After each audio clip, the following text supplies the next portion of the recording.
Assalamualaikum warahmatullahi wabarakatuh. Pada pembelajaran kali ini kita masuk ke materi minggu ke-13 dengan judul materi yaitu wawasan Nusantara dalam membangun jati diri di tengah pergaulan dunia. Jadi ketika kita berbicara jati diri sebuah bangsa, maka kita harus tahu bahwa syaratnya agar dia bisa terjadi itu adalah apabila masyarakatnya memiliki pemahaman yang baik mengenai wawasan Nusantara yang itu nanti digunakan sebagai sebuah konsepsi dan pandangan awal, terutama pandangan kolektif ya, terkait kebangsaan di Indonesia. Sedangkan kalau kita berbicara wawasan Nusantara, di pekan sebelumnya kita telah membahasnya dan kita mengartikan bahwa wawasan Nusantara itu adalah sebuah sudut pandang bangsa terhadap diri dan lingkungan berdasarkan ideologi bangsa.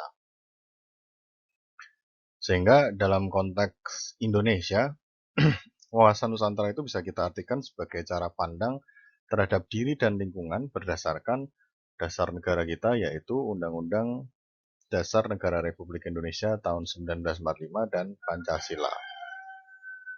Sehingga di sini ketika kita berbicara tentang wawasan Nusantara, kita bisa bilang bahwa wawasan Nusantara ini bisa kita gunakan sebagai sebuah landasan utama untuk menyelenggarakan kehidupan secara nasional.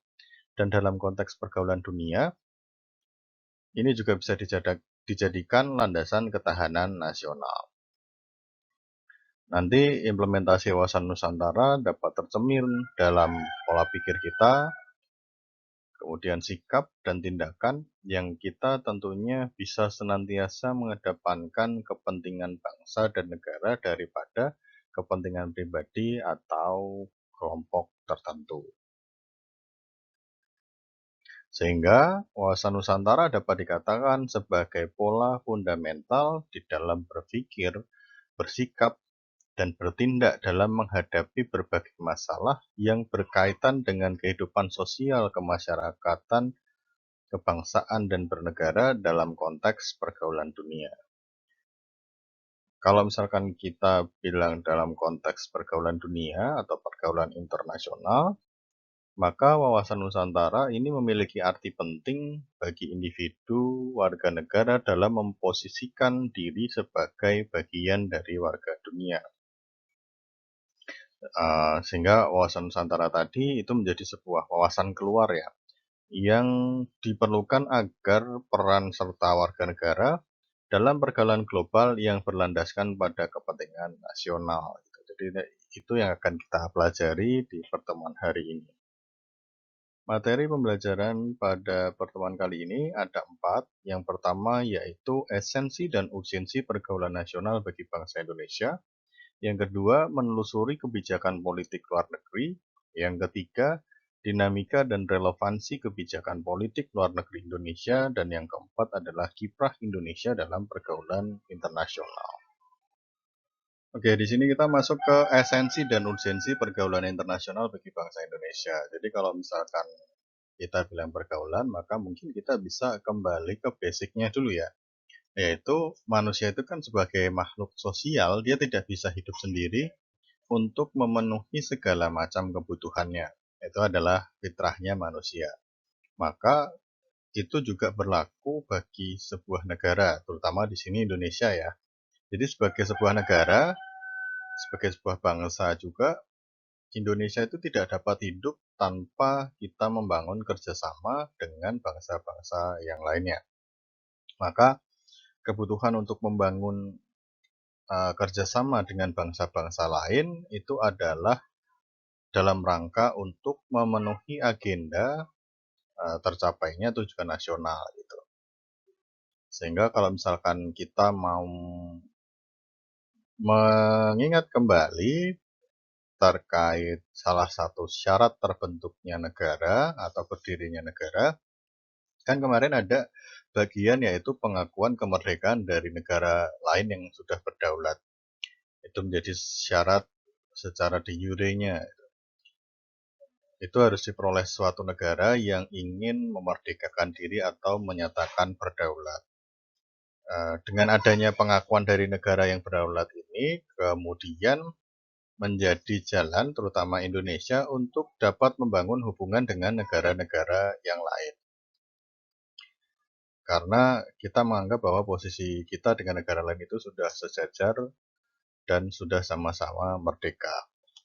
Maka di sini jalinan hubungan internasional bagi suatu negara, termasuk Indonesia di dalamnya, ini sangat penting ya.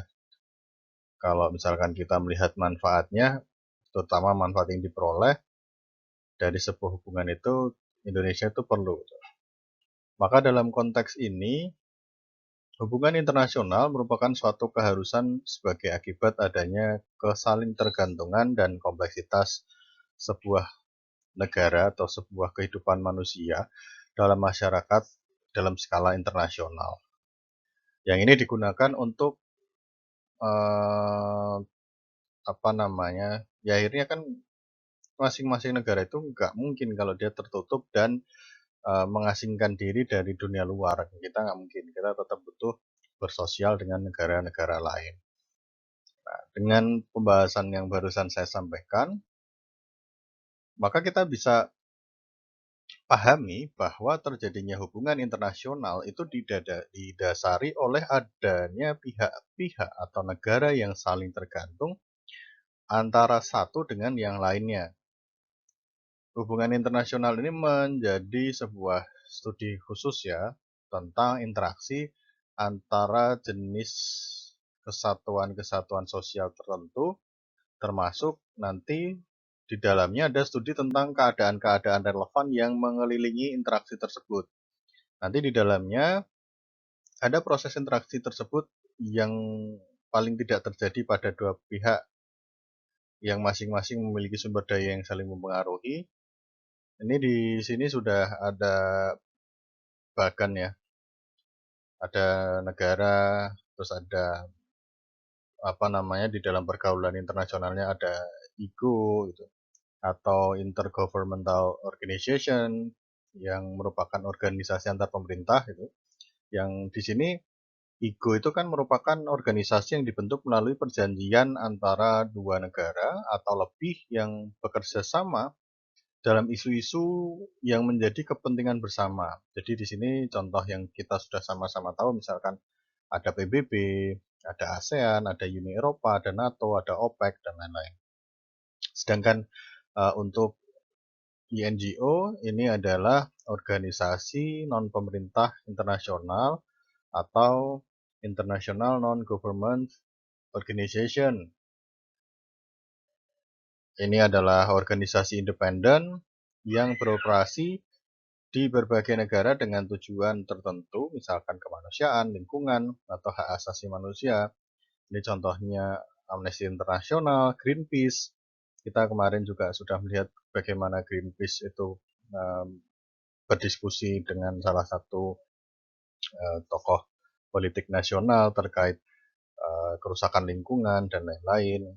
Ini terus ada misalkan ada Human Rights Watch, itu juga masuk di dalamnya, dan individu. Jadi ini interaksi antara keduanya, bisa negara dengan negara, negara dengan IGO, IGO dengan INGO, dan seterusnya. Ini juga nanti bisa terjadi sebuah interaksi.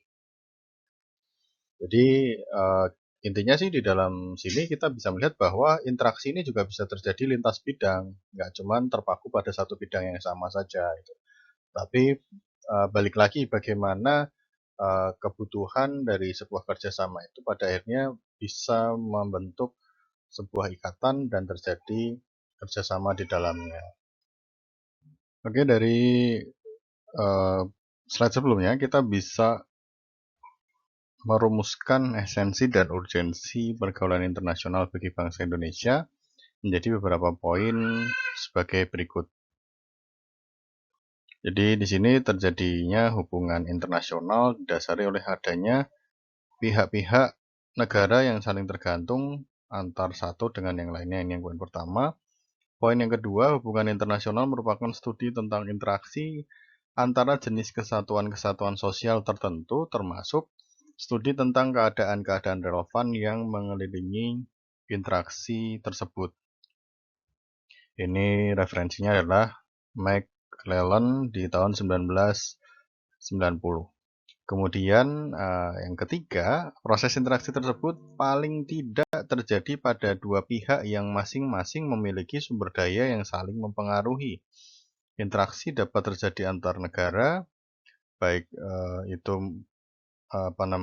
berupa organisasi intergovernmental organization atau IGO, maupun international non-government organization atau INGO, atau bahkan antar individu interaksinya.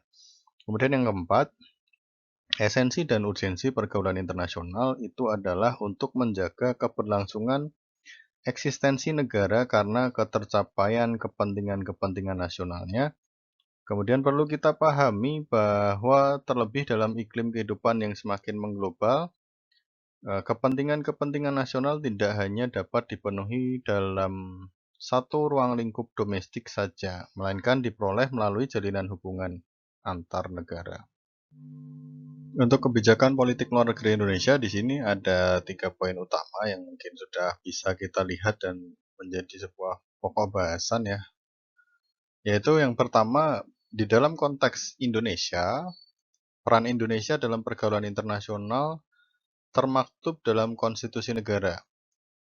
Pada bagian alinea keempat pembukaan UUD NRI tahun 1945, tercermin bahwa salah satu misi Indonesia adalah ikut melaksanakan ketertiban dunia yang berdasarkan kemerdekaan, perdamaian abadi, dan keadilan sosial.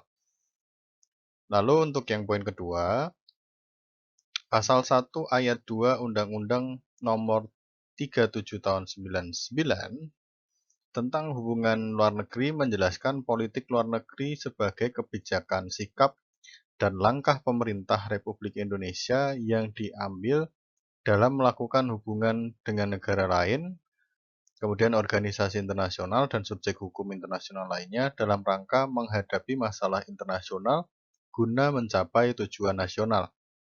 Poin yang terakhir, yang ketiga di sini, membincangkan peran Indonesia dalam pergaulan internasional itu tidak bisa terlepas dari kebijakan politik luar negeri yang dianut Indonesia, yaitu politik luar negeri bebas aktif. Yaitu politik luar negeri Indonesia yang bebas aktif menyiratkan bahwa Indonesia tidak memihak pada kekuatan-kekuatan yang tidak sesuai dengan kepribadian bangsa, sebagaimana tergandung dalam Pancasila sebagaimana termaktub dalam penjelasan atas pasal 3 Undang-Undang Nomor 37 tahun 99 tentang hubungan luar negeri. Jadi ya di dalam 3 poin ini kan kita bisa melihat bahwa setiap negara itu termasuk Indonesia sudah dapat dipastikan memiliki kebijakan untuk membangun hubungan antar negara ya. Atau kita bisa mengatakan bahwa ini merupakan politik luar negeri suatu negara. Jadi di sini ada pasal yang digunakan, misalkan ada pasal 1 ayat 2 UU nomor 37 tahun 1999 di poin kedua ya. Itu kan dia membicarakan tentang hubungan luar negeri. Di situ juga menjelaskan terkait politik luar negeri sebagai sebuah kebijakan, sikap dan langkah pemerintah Republik Indonesia yang diambil dalam melakukan hubungan dengan negara lain, organisasi internasional, dan subjek hukum internasional lainnya dalam rangka menghadapi masalah internasional guna mencapai tujuan nasional. Jadi kalau misalkan kita melihat definisi tersebut, kita dapat memperoleh sebuah pengertian yang lugas tentang politik luar negeri Indonesia, di mana kebijakan, sikap, dan langkah yang diambil pemerintah di dalam membangun hubungan dengan negara lain semata-mata diorientasikan untuk pencapaian tujuan nasional. Kiranya hal ini pula yang dianut oleh negara-negara lain di dunia, bahwa kepentingan nasional atau national interest itu merupakan dasar untuk menentukan kebijakan luar negeri seperti apa yang akan dijalankan. Jadi dia berorientasi ke dalam dulu, bagaimana kepentingan nasional itu bisa diakomodir. Nah, akhirnya itu menentukan langkah apa yang harus digunakan atau distrategikan di dalam membentuk politik internasionalnya, atau bagaimana dia merumuskan kebijakan terhadap negara-negara lainnya. Kalau misalkan kita bilang dalam konteks Indonesia, maka peran Indonesia dalam pergaulan internasional tadi sudah disebutkan itu termaktub di dalam UUD NRI tahun 1945 di pembukaan ya. Itu tadi kan sudah kita baca, yaitu ikut melaksanakan ketertiban dunia yang berdasarkan kemerdekaan, perdamaian abadi, dan keadilan sosial. Hal ini menjadi dasar konstitusi atau konstitusional bagi segenap elemen bangsa untuk terus terlibat dalam usaha-usaha menciptakan ketertiban, tidak hanya dalam lingkup nasional tetapi juga dalam lingkup global, selama tidak bertentangan dengan kepentingan nasional. Kemudian membincangkan peran Indonesia dalam pergaulan internasional di poin ketiga, tadi kita kan sudah bilang bahwa itu nggak bisa terlepas dari kebijakan politik luar negeri ya, maka politik luar negeri kita itu kan bebas aktif itu. Jadi politik luar negeri kita itu menyiratkan bahwa kita tidak memihak pada kekuatan-kekuatan yang tidak sesuai dengan kepribadian bangsa itu. Kemudian selanjutnya ini tadi sudah di poin ketiga. Jadi apa namanya, Indonesia itu memiliki pendirian tersendiri ya, dan tidak menjadi objek dalam pertarungan politik internasional, melainkan harus menjadi subjek yang berhak menentukan sikap sendiri dan memperjuangkan tujuan kita sendiri. Di dalamnya berarti kita bisa melihat bahwa corak politik luar negeri bebas aktif tadi merujuk pada penerapan strategi politik Indonesia di dalam membangun hubungan dan kerjasama internasional tanpa terikat oleh kepentingan negara manapun dan diabdikan untuk kepentingan nasional.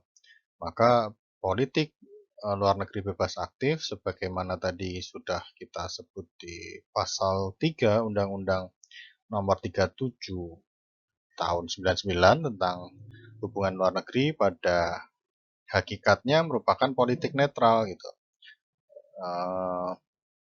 Sorry, bukan politik netral ya. Jadi yang dimaksud di poin yang bawah sini, di poin pasal 3 Undang-Undang Nomor 37 tahun 99 ini, kita itu menyatakan sebenarnya ya kita itu tidak menganut politik netral, tetapi politik luar negeri yang lebih bebas untuk menentukan sikap dan kebijaksanaan terhadap permasalahan internasional dan tidak mengikatkan diri secara a priori pada satu kekuatan dunia secara uh, tampak gitu ya, atau kita nggak ikut-ikut lah gitu.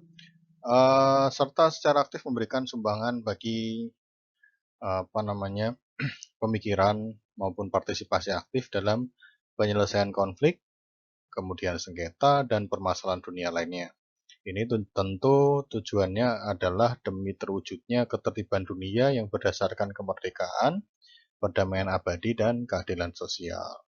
Nah, tentu di sini penerapan kebijakan politik luar negeri Indonesia dilaksanakan melalui diplomasi yang kreatif, aktif, dan antisipatif, tidak sekedar rutin dan reaktif saja.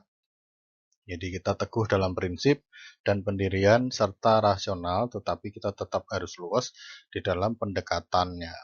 Gitu. Ini mengacu pada pasal 4 UU nomor 37 tahun 1999 itu. Jadi kita melanjutkan setelah di pasal 3 ya.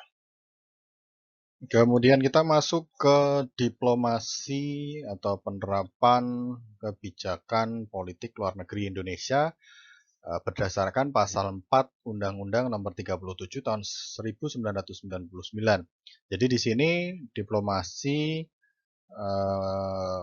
pada pasal tersebut menggambarkan jati diri diplomasi Indonesia yang memiliki ciri-ciri sebagai berikut ya, mulai dari poin pertama, yaitu diplomasi yang tidak sekedar bersifat rutin, melainkan dapat menempuh cara-cara non-konvensional yang tidak terlalu terikat pada kelaziman protokoler ataupun tugas rutin belaka, namun tanpa mengabaikan norma-norma dasar dalam tata krama diplomasi internasional.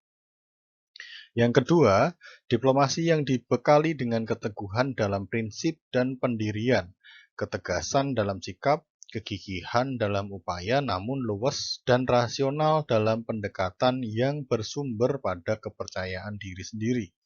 Yang ketiga, diplomasi yang dijalankan adalah diplomasi yang mencari keharmonisan, keadilan, dan keserasian dalam hubungan antar negara, menjauhi sikap konfrontasi ataupun politik kekerasan atau kekuasaan atau power politics, kemudian menyumbang penyelesaian berbagai konflik dan permasalahan di dunia dengan memperbanyak kawan dan mengurangi lawan.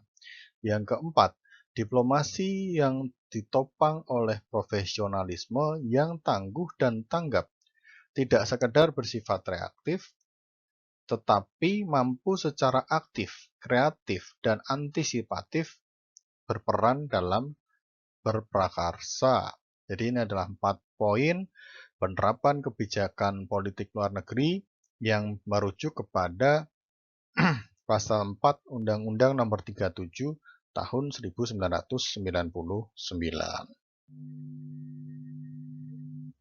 Baik, jadi kita melihat sebuah contoh kasus gitu. Indonesia mengubah nama Laut Cina Selatan. Ini reaksi Beijing gitu. Jadi di sini kita melihat bahwa kebijakan politik luar negeri bebas aktif kemudian menjadikan Indonesia memiliki karakteristik yang khas di dalam membangun hubungan dengan bangsa-bangsa lain. Indonesia sebagai sebuah bangsa yang merdeka dan berdaulat dapat menentukan sikap atau setiap arah kebijakan untuk memenuhi kebutuhan dalam negerinya tentunya. Jadi kita bisa melihat di dalam kasus di bawah ini bagaimana sih penerapan kebijakan politik ini itu. Jadi kita bisa coba membaca di slide-slide ini. Teman-teman boleh baca sendiri, kita pause dulu nanti slide-nya atau videonya kalian pause, kalian baca dulu apa sih yang terdapat di dalam apa namanya berita di bawah ini.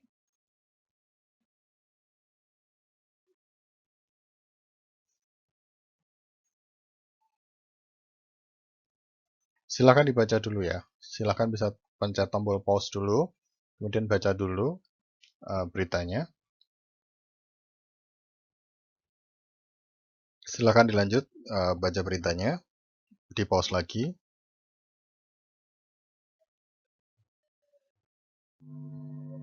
Sambil diselesaikan membacanya. Jadi berita tadi ya, ini kan merupakan salah satu contoh kebijakan politik luar negeri di Indonesia. Kebijakan tadi diambil ketika Indonesia menjadi salah satu negara yang terlibat di dalam krisis Laut Cina Selatan. Indonesia secara tegas dan konsisten melakukan berbagai upaya untuk bisa mempertahankan kedaulatan wilayahnya dan tidak terpengaruh oleh kekuatan dan kebijakan luar negeri Tiongkok. Jadi kita nggak ngikut bagaimana kebijakan luar negeri Tiongkok terkait Laut Cina Selatan tersebut, kita tetap memiliki keputusan yang tegas dan konsisten di situ. Salah satu upayanya adalah dengan mengubah sebutan Laut Cina Selatan menjadi Laut Natuna ya, kalau kita membaca artikel tadi 3 slide sebelumnya. Hal ini berarti bahwa penerapan kebijakan politik luar negeri Indonesia itu kan tidak dapat diintervensi oleh kekuatan politik negara manapun. Terlebih kalau misalkan itu mengganggu kepentingan nasional. Jadi begitu. Oke, kalau misalkan teman-teman ada opini atau hasil pemikiran yang lain, boleh nanti dituliskan sebagai tugas di bawah. Apa sih menurutmu peran Indonesia atau bagaimana bentuk kebijakan Indonesia di situ di dalam pergaulan dunia itu. Oke ya, nanti ditulis di pengumpulan ini, nanti saya jadikan jadi section tugas. Nanti silahkan ditonton dan ditulis apa peran Indonesia atau peran kebijakan Indonesia di dalam artikel tersebut, bagaimana sikapnya dan bagaimana pengaruh wawasan Nusantara terhadap pengambilan kebijakan tersebut. Oke. Lanjut ke dinamika historis dan relevansi kebijakan politik luar negeri Indonesia ya. Jadi secara historis di poin pertama, kebijakan politik luar negeri Indonesia yang berbasis dengan prinsip bebas aktif dilatari oleh adanya pertarungan antara dua kekuatan besar dunia, yakni Blok Barat dan Blok Timur. Kalau yang Blok Barat dimotori oleh Amerika Serikat dan Blok Timur dimotori oleh Uni Soviet. Peristiwa tersebut merupakan perang ideologi yang kemudian dikenal dengan istilah Perang Dingin. Di tengah-tengah pertarungan dua ideologi besar tersebut, terdapat kepentingan-kepentingan nasional Indonesia yang memaksa Indonesia mengambil langkah cepat dan tepat dalam membuat kebijakan.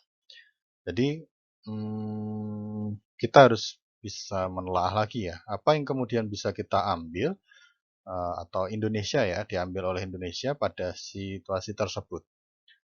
Jadi ini nanti kita akan merujuk misalkan sebuah pertanyaan, apakah Anda sudah pernah membaca atau mendengar pidato Bung Hatta sebagai seorang proklamator ya, sebagai proklamator kemerdekaan Indonesia tentunya bersama IR Soekarno yang berjudul Mendayung di Dua Karang. Nanti coba kalau misalkan sempat kita tambahkan, sisipkan di slide ini pidato Bung Hatta terkait mendayung di dua karang.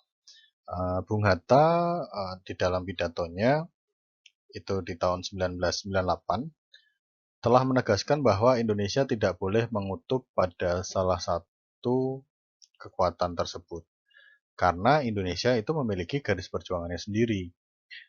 Bung Hatta mewakili pemerintah menyerukan bahwa perjuangan bangsa atas tenaga dan kesanggupan yang ada pada kita. Kemudian Bung Hatta menegaskan pendirian yang harus diambil oleh bangsa Indonesia, yakni bangsa Indonesia jangan menjadi objek di dalam pertarungan politik internasional, melainkan harus menjadi subjek yang berhak menentukan sikap sendiri dan berhak memperjuangkan tujuannya sendiri, yaitu Indonesia merdeka seluruhnya.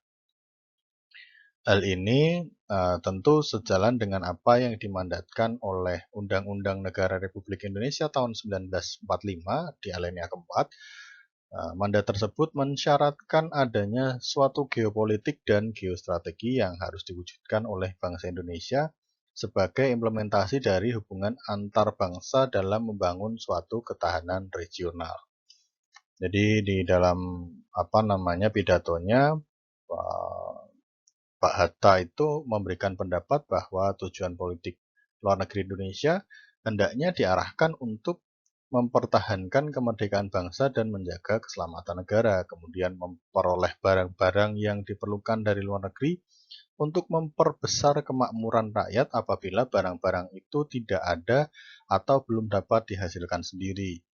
Kemudian meningkatkan perdamaian internasional karena hanya dalam keadaan damai, Indonesia dapat membangun dan memperoleh syarat-syarat yang diperlukan untuk memperbesar kemakmuran rakyat. Kemudian yang D, meningkatkan persaudaraan segala bangsa sebagai pelaksanaan cita-cita yang tersimpul di dalam Pancasila, dasar dan filsafat negara kita.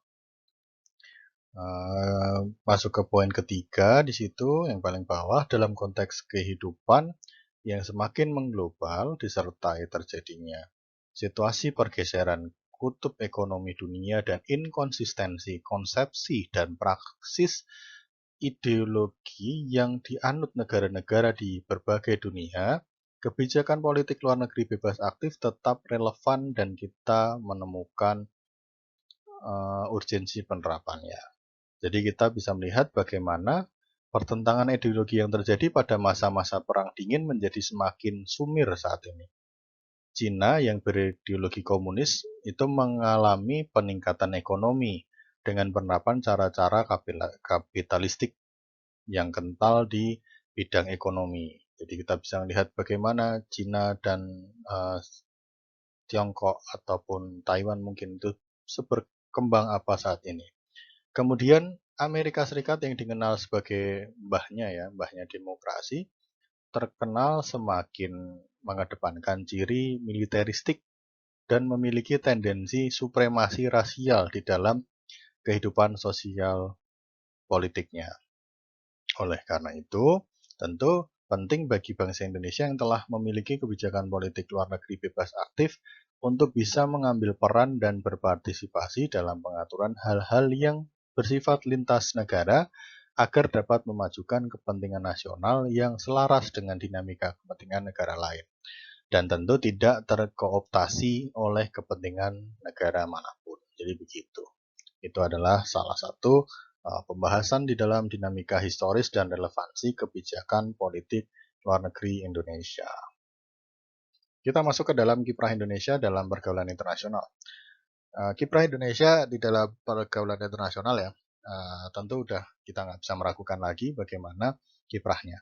Jadi banyak sekali kegiatan-kegiatan yang skalanya nasional itu sudah kita ikutin, Indonesia sudah terlibat di dalamnya, di belahan dunia manapun kita juga sudah pernah mengikuti gitu. Maka kita bisa tahu bahwa kehebatan diplomasi Indonesia di kancah internasional itu telah menjadikan Indonesia itu memperoleh kepercayaan untuk menduduki posisi strategis di kancah internasional. Jadi buktinya kehebatan Indonesia dalam diplomasi internasional adalah yang pertama, ditetapkannya Indonesia sebagai anggota tidak tetap Dewan Keamanan Perserikatan Bangsa-Bangsa pada bulan Juni 2018 bersama Jerman, Afrika Selatan, Belgia, dan Republik Dominika.